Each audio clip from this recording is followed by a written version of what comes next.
to why does the government need further allocation when it has not been able to spend what it already has. In financial year 24, government's final consumption expenditure was 14%, but it decreased to 4.4% in financial year 25 second quarter. This means that the government has spent much less this year as compared to last year. In the first quarter of 24-25, government spending was 4.15 lakh crore. Start करने से पहले video को like कर दें और दोस्तों channel पर पहली बार हैं तो चैनल को सब्सक्राइब जरूर कर लें और साथ ही में बेल आइकन को ऑल नोटिफिकेशन कर लें जिससे कि हर वीडियो का नोटिफिकेशन आपको मिलता रहे और अपना कमेंट जरूर करके बताएं आप कौन से राज्य से इस वीडियो को देख रहे हैं। धन्यवाद। And many cited model code of conduct a reason for spending less, but in the second quarter it further decreased to 4.1 lakh crore. Madam, to my simple understanding, this grant is being demanded from the exchequer, but this is the money which is collected from the people and it is meant to be spent for the people. Since Professor Shougata Rai has already spoken about the technical aspect, today I choose to speak on what this government has delivered to the people of this country, the utilization of resources and departments it's seeking additional grants for, and also its complex relationship with the state of West Bengal. Sir, इनके bulldozer के चलते madam Bharat के लोग सवाल पूछना भूल गए और भारत की जनता आजकल इतनी भूखी है कि खाने को धोखा भी खा लेती है। मैडम, भारत में एक मिडिल क्लास जो एक साल पहले एक वेजिटेरियन थाली 100 रुपए में खाता था, आज वही वेजिटेरियन थाली 152 रुपए की हो गई। टमाटर की कीमत 247% बढ़ गई, आलू की कीमत 180%, लहसुन 128% और तेल, नमक, आटा, मैदा 18%। पहले आम आदमी पॉकेट में पैसा लेके बाजार जाता था और थैली भरकर सामान लाता था, लेकिन अमृतकाल में आदमी थैली भरकर पैसा लेके जाता है और पॉकेट में आलू, टमाटर, प्याज लेके घर वापस आता है। सर, माननीय वित्त मंत्री ने पहले कहा था कि बहुत हो गई महंगाई की मार, अब की बार मोदी सरकार, और आज उनके विचार में inflation is an international problem. Start करने से पहले वीडियो को लाइक कर दें और दोस्तों चैनल पर पहली बार हैं तो चैनल को सब्सक्राइब जरूर कर लें और साथ ही में बेल आइकन को ऑल नोटिफिकेशन कर लें जिससे कि हर वीडियो का नोटिफिकेशन आपको मिलता रहे और अपना कमेंट जरूर करके बताएं आप कौन से राज्य से इस वीडियो को देख रहे हैं। धन्यवाद। महंगाई एक अंतर्राष्ट्रीय समस्या है, तो विश्व गुरु, विश्व बंधु इस अंतर्राष्ट्रीय समस्या का समाधान क्यों नहीं कर पा रहे हैं? Ma'am, 74% of Indians are unable to afford a healthy diet. The household savings have plunged to a 50-year low. Around 48% of the households in this country are facing a financial crisis क्योंकि उनका खर्चा उनकी कमाई से ज़्यादा है. The economic inequality in India is a 100-year high. The country's GDP growth rate for the second quarter 24-25 decreased to 5.4%, which is the lowest in 2 years. The government's total debt has reached a staggering 176 lakh crore and the total debt is expected to soar up to 185 lakh crore by the end of the financial year. आज आपके उधार की वजह से हर हिंदुस्तानी पर 1.25 लाख का बोझ चढ़ गया और आप उनकी मजबूरी को अपनी ताकत समझते हैं। बंगाल में ऑल इंडिया तृणमूल कांग्रेस की प्रदेश युवा अध्यक्ष होने के नाते मुझे हर दिन कई नौजवानों से बात करनी पड़ती है। वो मुझे ये पूछते हैं कि मोदी जी ने हर साल 2 करोड़ नौकरी का वादा किया था, अर्थात 10 साल में 20 करोड़ नौकरी। उन नौकरियों का क्या हुआ, उन वादे का क्या हुआ? मैं बस उन्हें यही कह पाती हूँ कि पत्ते तो झड़ते हैं, उठाता है कोई कोई, वादे तो सभी करते हैं, निभाता है कोई कोई।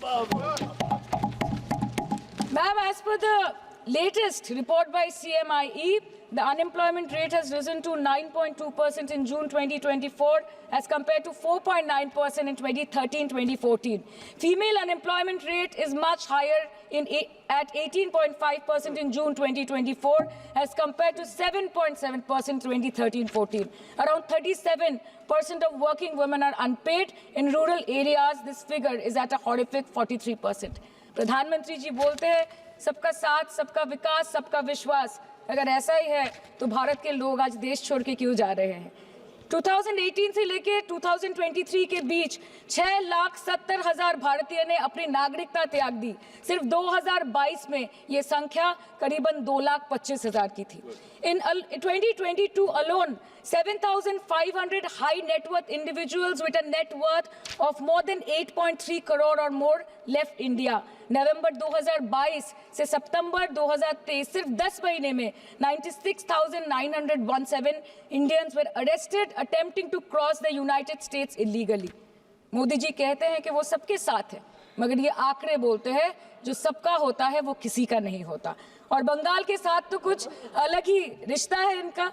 The relationship is that of quid pro को, ठुकरा के मेरा प्यार मेरा इंतकाम देखेगी। मतलब वोट है तो नोट है और वोट नहीं तो नोट नहीं।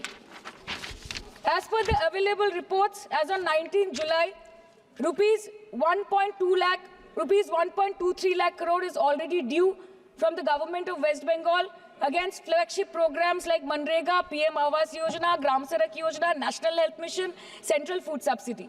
Further, 40,806 crore is projected dues against these schemes, bringing the total amount to a staggering 1.71 lakh crore. Madam, health care की स्कीम्स में सिर्फ फंड हमको दिया नहीं जाता क्योंकि कलर कोडिंग मैच नहीं करता है। सो आप सबका साथ सबका विकास जो बोलते हैं, is it hinging on colour coding? आपको रंग पसंद नहीं तो आप बंगाल के लोगों को पैसा नहीं दोगे और फिर आप आके बोलते हो कि हम बंगाल में जीत क्यों नहीं पाते। Ma'am, this is the reason, this step motherly attitude, जिसके लिए बंगाल के लोग हर बार इनको बड़े बड़े रसगुल्ला खिलाकर वापस दिल्ली भेज देते हैं। Even after making several attempts to crush our aspirations and our economy, Bengal government stands tall and true towards the commitment towards its people. Bengal में सिर्फ दीदी है तो मुमकिन है। The West Bengal government started transferring money to the bank accounts of 21 lakh people who worked for 100-day scheme without receiving any payments from the central government for Manrega. Even before Ayushman Bharat, in Bengal, Shastra Shati, a cashless scheme was launched, providing treatment cost up to 5 lakh for per person belonging to any strata of the society. आज कलकत्ता के किसी आलिशान private hospital में जहाँ पे एक अमीर आदमी की चिकित्सा होती है, वही बगल वाले बेड में एक गरीब मजदूर, एक गरीब किसान की भी ट्रीटमेंट होती है। यही है ममता बनर्जी का विकास।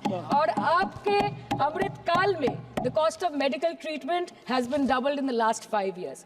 आप फार्मास्यूटिकल्स की, सर आरजी कर पे बात ना बोले, आपकी सीबीआई पे अभी तक कुछ बोल नहीं पाए।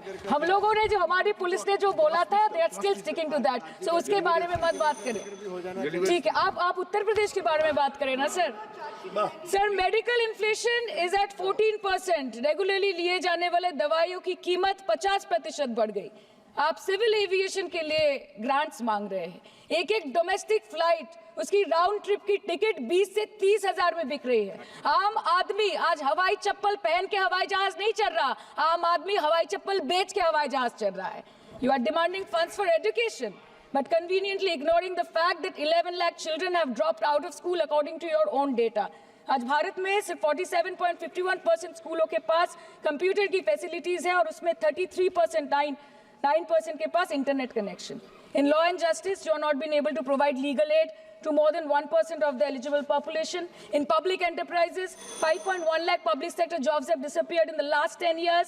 रेलवे में करीबन 2.5 लाख पोस्ट बाकी हैं और उसमें से वैकेंसी है in critical safety categories.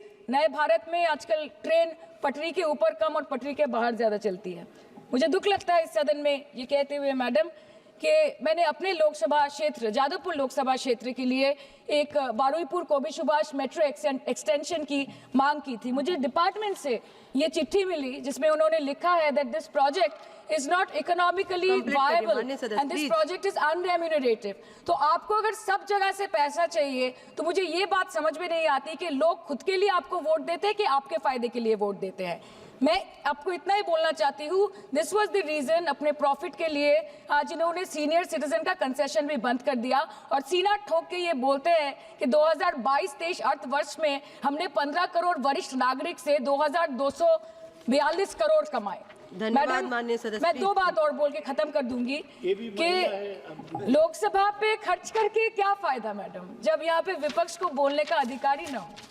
Lok Sabha के लिए भी तो ग्रांट मांगा है ना मैम। और अभी सर बोल रहे थे कि बेटी बचाओ बेटी पढ़ाओ, तो 10 साल पहले मोदी जी ने लॉन्च किया था, लेकिन उसके 80% पैसे सिर्फ पब्लिसिटी और मार्केटिंग और एडवर्टाइजमेंट में खर्च कर दिए। आपके उत्तर प्रदेश, मध्य प्रदेश, राजस्थान में ना बेटी को पढ़ा पा रहे और ना बेटी को बचा पा रहे। बंगाल आए और देखिए कि ममता बनर्जी ने विधानसभा में अपराजिता एक्ट में बिल पास किया है, कन्याश्री किया है।